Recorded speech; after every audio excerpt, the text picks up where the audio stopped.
Hello everyone. आज हम BCK का टॉपिक नंबर 1 स्टार्ट करने वाले हैं, business and commercial knowledge and introduction. शुरुआत में थ्योरी पार्ट डिस्कस करेंगे और उसके बाद एमसीक्यू स्टडी मटेरियल के, और मोस्टली ये 2 दिन में रिवीजन इसका कंप्लीट हो जाएगा हमारा। थ्योरी, एमसीक्यू स्टडी मटेरियल के, और उसके बाद स्कैनर के भी एमसीक्यू कर लेंगे। ठीक है, चलिए शुरू करते हैं। सबसे पहला part, important points related to business organisation. अब बिजनेस ऑर्गेनाइजेशन के रिलेटेड इंपॉर्टेंट पॉइंट्स क्या है? Business ownership is a bundle of rights. Now can you tell me, अगर आप बिजनेस के ओनर हो तो आपके को कौन कौन से राइट्स मिलते हैं? आपने बिजनेस ऑर्गेनाइजेशन चालू कर दिया, आपको राइट्स क्या है? एक तो प्रॉफिट या लॉस जो भी शेयरिंग रहेगा वो आपका ही राइट रहेगा, बराबर। पहला प्रॉफिट और लॉस शेयरिंग का राइट है। दूसरा मैनेजमेंट, मतलब क्या? Basically running the organisation, organisation को चलाने का राइट आपके पास है। या फिर सबसे लास्ट वाला बट इंपॉर्टेंट, कि बिजनेस ओनरशिप ट्रांसफर करने का या बिजनेस को बंद करने का भी आपके पास राइट है। So it is what? Business ownership is a bundle of rights, अलग अलग राइट्स। कौन कौन से? वापस मेरे साथ एक बार। प्रॉफिट एंड लॉस शेयरिंग, दूसरा रनिंग द एंटरप्राइज, और तीसरा ट्रांसफरिंग द ओनरशिप या क्लोजिंग डाउन द बिजनेस, जो भी बोल सकते हो आप। तो वो राइट्स सारे आपके पास है। उसके बाद बिजनेस में बी ओन्ड सिंगली और जॉइंटली। सिंगली मतलब कौन से टाइप का बिजनेस ऑर्गेनाइजेशन होता है? Sole proprietorship, absolutely. और जॉइंटली मतलब पार्टनरशिप वगैरह हो सकता है। ठीक है, तो अकेला भी इंसान ओन कर सकता है, या पार्टनरशिप में मतलब जॉइंट ओनरशिप भी हो सकता है। उसके बाद तीसरा पॉइंट, बिजनेस में बी ऑर्गेनाइज्ड एज प्रोप्राइटरी और कॉर्पोरेटरी कंसर्न। अब प्रोप्राइटरी मतलब सोल प्रोप्राइटरशिप, उसमें मुझे बताओ, जो इन्वेस्टर रहेगा वो एक्टिव इन्वेस्टर रहेगा या पैसिव रहेगा? सोल प्रोप्राइटरशिप में एक्टिव इन्वेस्टर। क्यों? क्योंकि उसको काम करना पड़ेगा ना, अकेला ओनर है। तो जनरली देखना, सोल प्रोप्राइटरशिप में ओनर एक्टिवली इन्वॉल्व रहता है, लेकिन कॉर्पोरेटरी कंसर्न्स जो होते हैं, मतलब पब्लिक लिमिटेड वगैरह, तो उसमें जो इन्वेस्टर्स होते हैं वो एक्टिव होते हैं या passive?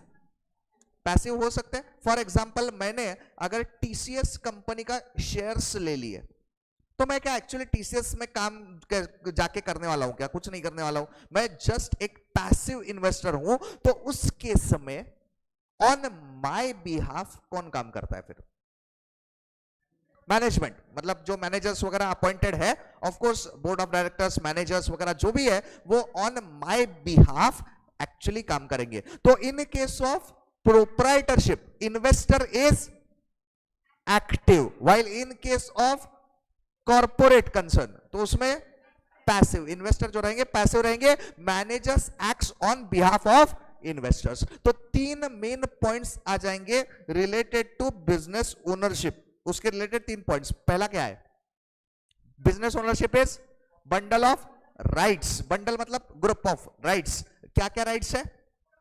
Profit and loss sharing, दूसरा रनिंग एन एंटरप्राइज, तीसरा ट्रांसफरिंग द ओनरशिप। उसके बाद business ownership can be singly और जॉइंटली ओन। सिंगली मतलब प्रोप्राइटरशिप, जॉइंटली मतलब पार्टनरशिप वगैरह। उसके बाद तीसरा point, it can be proprietary और कॉर्पोरेट कंसर्न। ठीक है, डन। तो ये पहला बिजनेस ओनरशिप के रिलेटेड इंपॉर्टेंट पॉइंट्स हमने डिस्कस कर लिए। अब बिजनेस ऑर्गेनाइजेशंस के वेरियस टाइप्स, कौन कौन से टाइप्स हमें डिस्कस करने हैं? सबसे पहले प्रोप्राइटरशिप, सोल प्रोप्राइटरशिप, दूसरा पार्टनरशिप फर्म्स, तीसरा HUF, हिंदू अनडिवाइडेड फैमिली, चौथा लिमिटेड लायबिलिटी पार्टनरशिप, पांचवा private limited company, public limited company. Actually 1 person company भी होता है, बट 1 पर्सन कंपनी ये आपको आगे इंटरमीडिएट में लॉ इस सब्जेक्ट में ज्यादा डिटेल में आएगा। हमें यहां पे पढ़ना है पहला सोल प्रोप्राइटरशिप। मुझे कुछ पॉइंट्स बताते जाओ, फिर हम जो एक्चुअल कंटेंट है उसके बारे में डिस्कस करेंगे, बट उसके पहले मुझे आप कुछ पॉइंट्स बताए जाना। सोल प्रोप्राइटरशिप की प्रॉपर्टीज क्या क्या रहेंगी?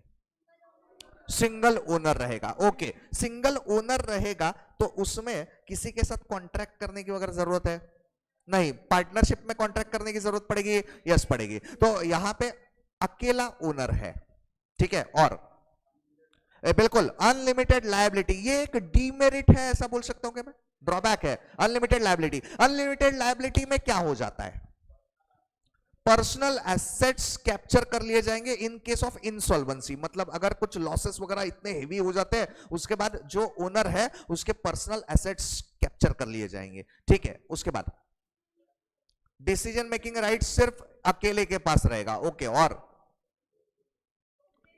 प्रॉफिट शेयरिंग किसी के साथ नहीं होगा, ओन मतलब अकेला पूरा राइट्स उसके ऊपर रहेंगे, प्रॉफिट रहेगा या लॉस रहेगा। मुझे बताओ इन्वेस्टमेंट के ऊपर लिमिटेशंस आएंगे या बहुत ज्यादा इन्वेस्टमेंट कर सकते हैं, लिमिटेशंस आएंगे, क्यों, क्योंकि अकेला ही इन्वेस्टर है, अकेला इन्वेस्टर है, कितना पैसा इन्वेस्ट करेगा, है ना, लोन लेगा फिर भी लोन के ऊपर भी रिस्ट्रिक्शंस आएंगे। लेकिन वही पार्टनरशिप में क्या हो जाता है, ज्यादा लोग आ जाते हैं तो इन्वेस्टमेंट ज्यादा कर सकते हैं, ओके। अब मुझे बताओ ये ओनरशिप कैसे ट्रांसफर हो सकता है सोल प्रोप्राइटरशिप का, बाय विल, बिल्कुल बाय विल, मतलब अगर कोई विल बनाता है तो उसके बाद ट्रांसफर हो सकता है,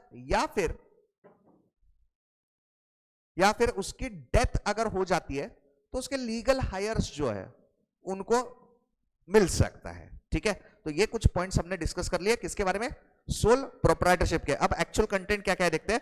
सबसे पहले autonomy of being own boss, ये क्या है, मेरिट है, मतलब ओन बॉस मतलब खुद बॉस रहेगा, तो ऑटोनॉमी मतलब खुद होके जो डिसीजंस लेने हैं वो ले सकता है, किसी के अंडर काम करने की जरूरत नहीं है। So this is merit of sole proprietorship, autonomy of being own boss. उसके बाद सोल प्रोवाइडर ऑफ कैपिटल, ये एक डीमेरिट है। क्यों डीमेरिट है, क्योंकि लिमिटेड ही इन्वेस्टमेंट कर सकता है, अकेला इंसान कितना इन्वेस्ट करेगा। उसके बाद visibility of owner and personalised services, visibility of owner मतलब क्या कि ये एक मेरिट हो जाएगा, क्योंकि देखना सोल प्रोप्राइटरशिप में ना उस पर्टिकुलर इंसान को हम जानते हैं, मतलब लेट्स से मैं मेरा खुद का बिजनेस सोल प्रोप्राइटरशिप चला रहा हूं, आज को आपको कुछ सर्विसेज प्रोवाइड कर रहा हूं या गुड्स प्रोवाइड कर रहा हूं, now you know me directly कि ये बिजनेस कौन सा है, पुष्कराज बेडेकर ये ओनर है, आप जानते हो। लेकिन वही अगर कोई पब्लिक लिमिटेड कंपनी है, पब्लिक लिमिटेड कंपनी, उसमें आप में भी उसका कौन, किसने स्टेप फाउंडर मेंबर्स कौन है, इतने आप जानते भी नहीं होंगे। अब देखना एक सिंपल सी बात करते हैं, इन्फोसिस ये क्या कौन से टाइप का कंपनी है, पब्लिक लिमिटेड है प्राइवेट लिमिटेड है, पब्लिक लिमिटेड है। लेकिन इन्फोसिस शुरू किया था, अगर आपको जानते हो 7 लोगों ने मिलकर शुरू किया था। अब हमें सिर्फ नाम पता है नारायण मूर्ति का, लेकिन बाकी कौन उनके नाम है, इनिशियल 7 कौन थे, इतना थोड़ी पता रहता। लेकिन सोल प्रोप्राइटरशिप में अकेला इंसान है तो उसका नाम पता रहेगा, तो ये एक मेरिट है, विजिबिलिटी ऑफ ओनर, ओनर के बारे में सबको पता रहेगा और उसका नाम अच्छा है तो उस ऑर्गेनाइजेशन को अच्छा ऑर्गेनाइजेशन बोल के लोग कंसिडर करेंगे।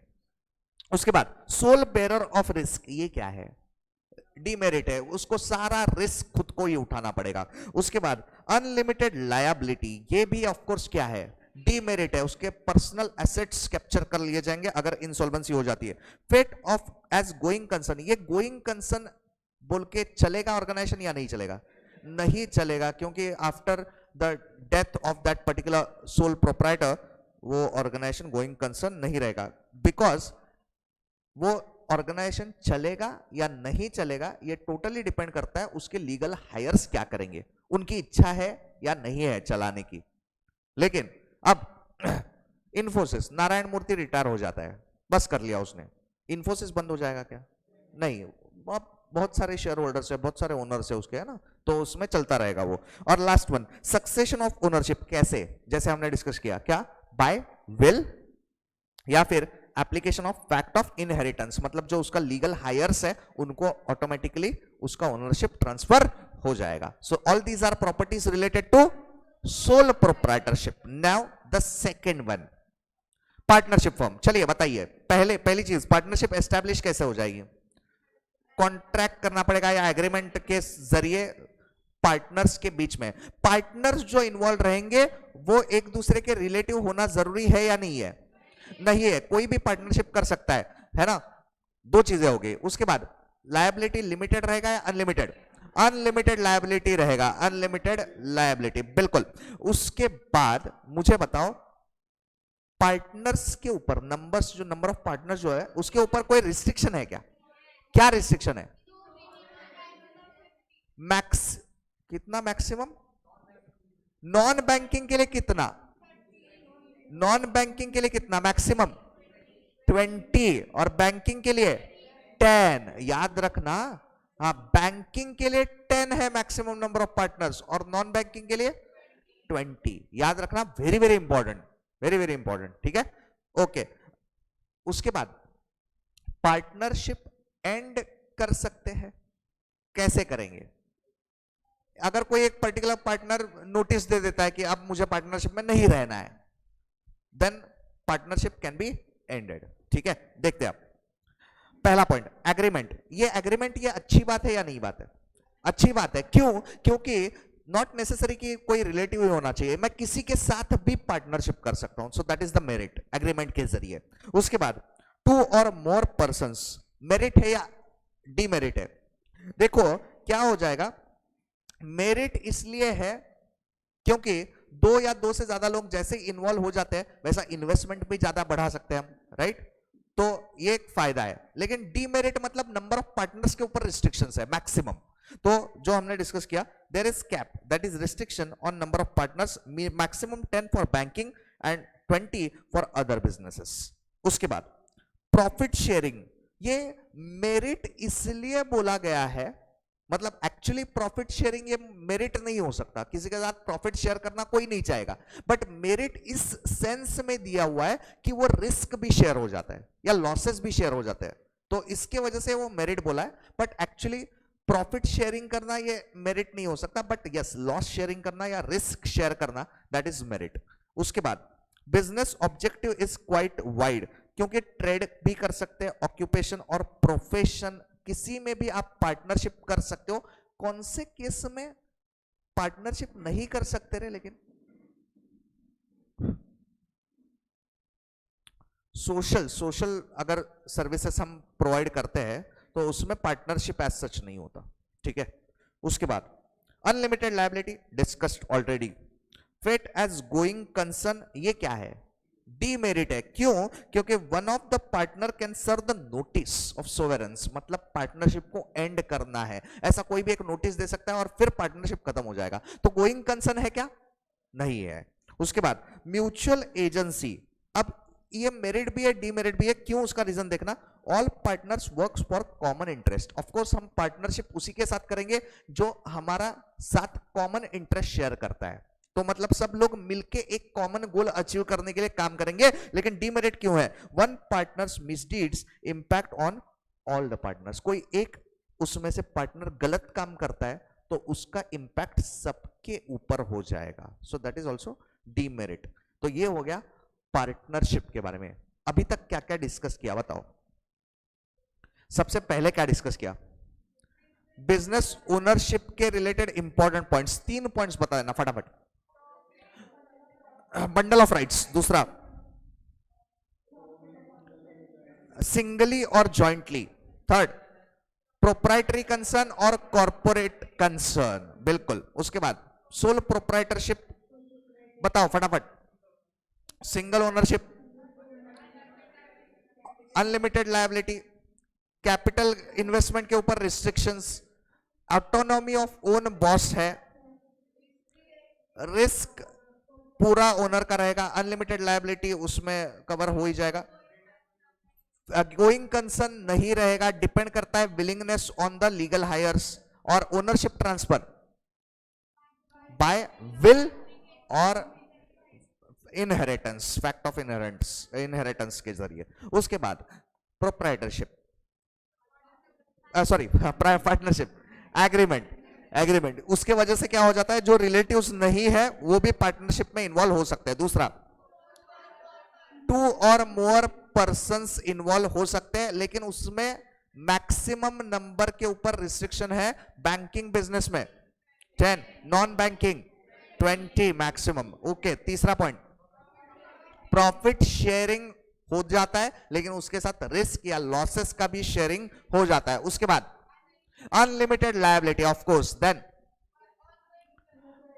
हाँ, म्यूचुअल एजेंसी मतलब all partners works for a common goal, लेकिन ऐसा भी हो सकता है कि एक ने गलती कर दिया, कुछ गलत काम कर दिया, तो बाकी के पार्टनर्स को भी भुगतना पड़ेगा। और गोइंग कंसर्न नहीं है, क्योंकि एक हाथ पार्टनर नोटिस दे सकता है कि पार्टनरशिप को एंड किया जाए, तो उस केस में पार्टनरशिप खत्म हो जाएगा। ठीक है, यहां तक क्लियर है? Live streaming students, is it clear to you? Perfect है। चलिए, फेस टू फेस क्लियर है सबको? चलो आगे। यस, चलिए। अब उसके बाद हिंदू अनडिवाइडेड फैमिली, चलो बताओ फटाफट पॉइंट्स।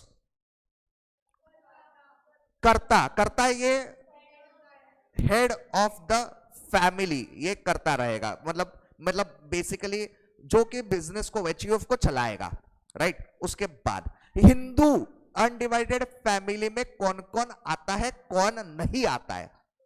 आता कौन कौन है? हिंदू, सिख, जैन, बुद्धिस्ट भी आते हैं, और पारसी। कौन नहीं आता है? मुस्लिम्स नहीं आते हैं। ओके, हिंदू अनडिवाइडेड फैमिली में जो उस फैमिली में पैदा होता है ऑटोमेटिकली बिजनेस ज्वाइन कर लेता है, यस। लेकिन मुस्लिम्स में क्या होता है? हाँ, कॉन्ट्रैक्ट के जरिए, या agreement enforceable by law, contract के जरिए किसी को भी अगर ज्वाइन करना है तो उसको कॉन्ट्रैक्ट के जरिए ही ज्वाइन कर सकता है। ठीक है। लायबिलिटी लिमिटेड या अनलिमिटेड? कर्ता के लिए अनलिमिटेड लायबिलिटी हो, हाँ बिल्कुल बिल्कुल, ओके। उसके बाद डिसीजन मेकिंग कैसा रहता है? क्विक, कर्ता के हाथ में है। तो formed by birth of Hindu family, Sikh, Parsi, Jain, Buddhist सब कुछ इंक्लूडेड है। फैमिली पूल ऑफ रिसोर्सेस, अब पूरी फैमिली के जो सारे रिसोर्सेस है वो लगा सकते हैं, तो सोल प्रोप्राइटरशिप के कंपैरिजन में थोड़ा और ज्यादा इन्वॉल्वमेंट हो जाएगा। क्विक डिसीजन मेकिंग, क्योंकि in absence of active major members karta ही डिसीजन लेगा, तो फटाफट डिसीजंस हो जाएंगे। उसके बाद social capital through family involvement, ये एक मेरिट है, क्योंकि लोगों का एक फैमिली के ऊपर भरोसा रहता है ना? तो फैमिली मतलब एक फैमिली अगर अच्छा बिजनेस कर रहा है तो उस फैमिली के ऊपर पूरा भरोसा रहता है। उसके बाद family members are automatic co-owners, ये एक थोड़ा डीमेरिट कहलाएगा। What is the reason behind it is कि देखना, मैं एक कंपनी में मैनेजर हूं जो कि एक एचयूएफ है। अब वो एचयूएफ में जो भी पैदा हो जाता है वो मेरे मैनेजर के सर के ऊपर आके बैठ जाता है, क्योंकि वो डायरेक्टली ओनर बन जाएगा, है ना? और मैनेजर क्या सोचेगा, अरे ये नया आ गया फिर भी मेरे सर के ऊपर बैठ गया, तो ये एक डीमेरिट कहलाएगा उसकी वजह से। उसके बाद unlimited liability of karta, already discuss. Succession of ownership, कैसे? बाय विल और of course by law of inheritance. And fate of going concern, इसमें जनरली ऑब्जर्व क्या किया गया है कि आगे चल के नेक्स्ट जनरेशन में क्या हो जाते हैं? डिस्प्यूट्स हो जाते हैं, है ना? भाई भाई झगड़ते हैं, है ना? तो फिर भाई भाई झगड़ लिए तो क्या हो जाता है? दरारें पड़ जाती है, और फिर बिजनेस का बंटवारा हो जाता है, तो बिजनेस स्प्लिट हो जाते हैं, स्प्लिट, है ना? तो ये फैमिली बिजनेस में मतलब एचयूएफ के अंदर हो जाता है। उसके बाद कौन सा? Limited liability partnership. अच्छा, लिमिटेड लायबिलिटी पार्टनरशिप, ये पार्टनरशिप के कंपैरिजन में कैसा बेहतर है बताओ? अच्छा, सबसे इंपॉर्टेंट लायबिलिटी लिमिटेड है, पार्टनरशिप के अंदर अनलिमिटेड लायबिलिटी रहता था। ओके, और मेंबरशिप अनलिमिटेड हो सकते हैं, कितने भी मेंबर्स को आप पार्टनरशिप मतलब लिमिटेड लायबिलिटी पार्टनरशिप के अंदर ले सकते हो। पार्टनरशिप बिजनेस के अंदर वहां पे रिस्ट्रिक्शंस है, maximum number of partners, banking में 10, नॉन बैंकिंग में 20, लेकिन लिमिटेड एलएलपी में कोई टेंशन नहीं है, तो आप कितने भी मेंबर्स ले सकते हो। और कैपिटल बढ़ता है क्योंकि आप ज्यादा से ज्यादा नंबर्स बढ़ा सकते हो। और गोइंग कंसर्न है क्योंकि एक सेपरेट एंटिटी एस्टैब्लिश हो जाता है, और ये किसके अंडर आता है? रही है MCA. MCA stands for ministry of corporate affairs, बिल्कुल मिनिस्ट्री ऑफ कॉर्पोरेट अफेयर्स के अंडर आ जाता है। वेरी गुड, चलिए, मतलब आप बहुत सारा चीजें जानते हो। देखो, limited liability already discussed, incorporation is mandatory under the purview of ministry of corporate affairs. उसके बाद it is the legal entity separate from partners. अच्छा है ना, सेपरेट लीगल एंटिटी है, ओके उसके वजह से ये गोइंग कंसर्न रहेगा। उसके बाद minimum 2 and maximum no limit. Maximum limit कुछ भी नहीं है, और ऑफ कोर्स पार्टनरशिप है तो मिनिमम 2 तो पार्टनर्स लगेंगे, खुद के साथ अकेला इंसान क्या पार्टनरशिप करेगा, है ना, तो मिनिमम 2 तो लगेंगे। ROC registrar of companies is regulatory authority है, बिल्कुल। स्टैट्यूटरी कंप्लायंसेस पार्टनरशिप के कंपैरिजन में ज्यादा है, क्योंकि ऑफ कोर्स आरओसी रेगुलेट करता है, मिनिस्ट्री ऑफ कॉर्पोरेट अफेयर्स के अंडर रजिस्टर्ड है, तो ये कंप्लायंसेस जो रहेंगे वो पार्टनरशिप के कंपैरिजन में ज्यादा रहेंगे, लेकिन मतलब प्राइवेट या पब्लिक लिमिटेड कंपनीज के कंपैरिजन में कम रहेंगे। उसके बाद every partner is only agent of the firm, और वो रिस्पॉन्सिबल नहीं रहता दूसरे पार्टनर के एक्शंस के लिए। ये हो गया लिमिटेड लायबिलिटी पार्टनरशिप। और लास्ट वाला public limited and private limited company. चलिए बताइए, public private limited minimum number of members कितने होने चाहिए?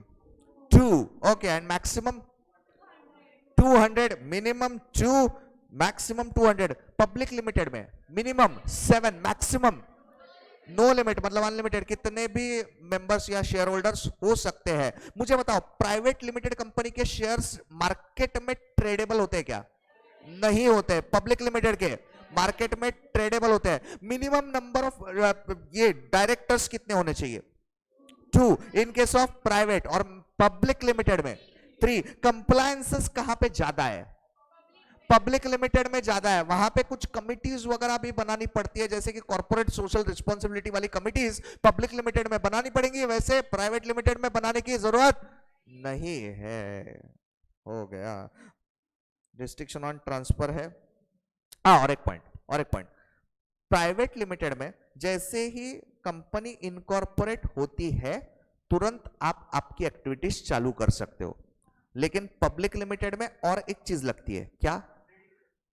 सर्टिफिकेट ऑफ कमेंसमेंट, बिजनेस चालू करने का और एक सर्टिफिकेट लगता है। प्राइवेट लिमिटेड में वैसे सर्टिफिकेट की जरूरत नहीं है, इनकॉर्पोरेशन के बाद तुरंत चालू कर सकते हैं। डन, समझा? यहां तक क्लियर है? एमसीक्यूज करें, ठीक, चलो ओके। हाँ, स्टडी मटेरियल क्या कर देते आज?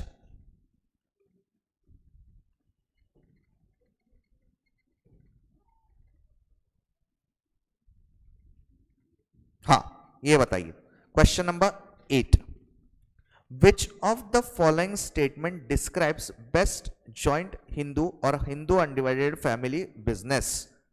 पहला क्या करेक्ट लग रहा है क्या? It is the form of business particular and recognised as such in India. Yes, सही लग रहा है, लेकिन देखते हैं और आगे।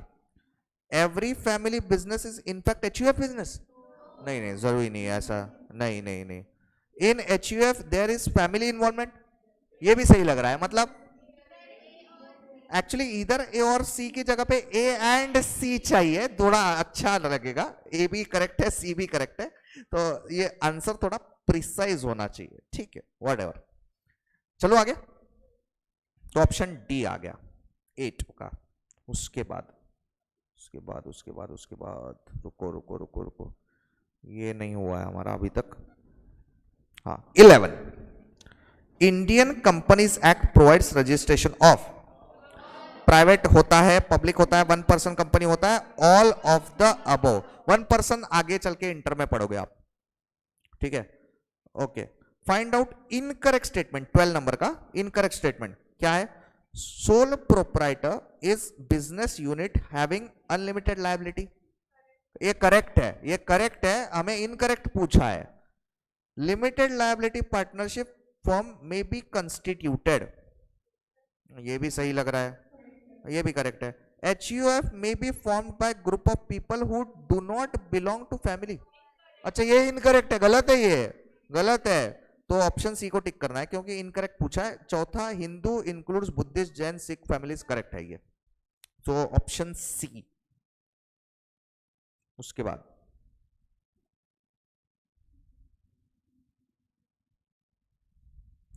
ये 15 number. Maximum number of members in private limited 200, option B 15 हो गया। 16, which of the following is incorrect, पढ़ता हूं। Private company has minimum 2 and maximum 20, correct है। Public limited has minimum 7 maximum no limit, ये भी करेक्ट है।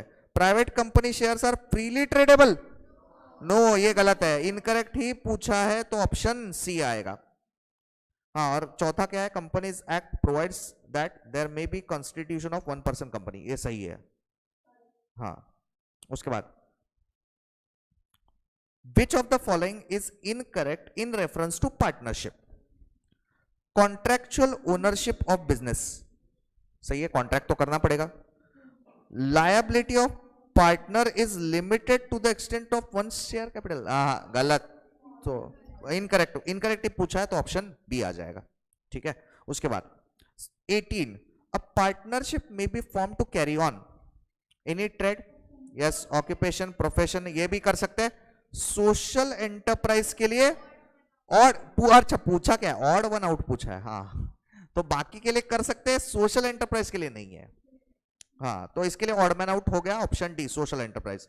19, there can be partnership between natural persons, हो सकती है, आर्टिफिशियल पर्संस हो सकती है, पार्टनरशिप फर्म्स नहीं हो सकती, पार्टनरशिप फर्म्स के बीच में पार्टनरशिप अलाउ नहीं है, ऑप्शन सी आएगा। बाकी कॉम्बिनेशन ऑफ नेचुरल और आर्टिफिशियल पर्सन ये भी चलेगा। उसके बाद क्या क्या, किसका अगला वाला बता रहे हो क्या, okay okay. HUF can comprise members of Hindu, Sikh होता है, जैन होता है, बुद्धिस्ट होता है, मुस्लिम नहीं होता, तो ये ऑड मैन आउट है, ठीक है। उसके बाद हाँ 22, in which form of business do the owners have obligation to pay off liabilities from personal wealth as well as business money and assets are not enough, किसमें, एचयूएफ में, क्योंकि private limited में लायबिलिटी लिमिटेड है, public limited में limited है, limited liability partnership में limited है, लेकिन पर्सनल एसेट चले जाएंगे एचयूएफ में, ऑप्शन सी। उसके बाद हाँ वो होना है, इसलिए मैं नहीं ले रहा हूं, आप जानते हो आंसर्स, आपने पढ़ाई किया है, बट स्टिल हमने जितना डिस्कस किया उतना ही हम अभी चर्चा कर रहे हैं।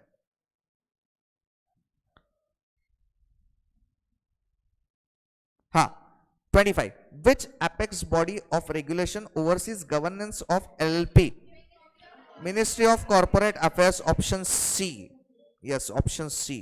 उसके बाद हाँ 27, which of the following is not true about LLP, separate legal entity होता है, इनकॉर्पोरेशन नॉट मैंडेटरी बोला है, ये गलत है, डेजिग्नेटेड पार्टनर्स होते हैं, hybrid form of business organisation भी है, so incorporation not mandatory is गलत, रॉन्ग, तो उसके वजह से टिक किया उसको। उसके बाद रुको, हाँ 30, head of Hindu individual family करता, वेरी बेसिक, ठीक, ठीक है। तो इतना हमारा डिस्कशन हो चुका है, बाकी डिस्कशन नेक्स्ट सेशन में हो जाएगा। आज के लिए यहां पे रुकते हैं।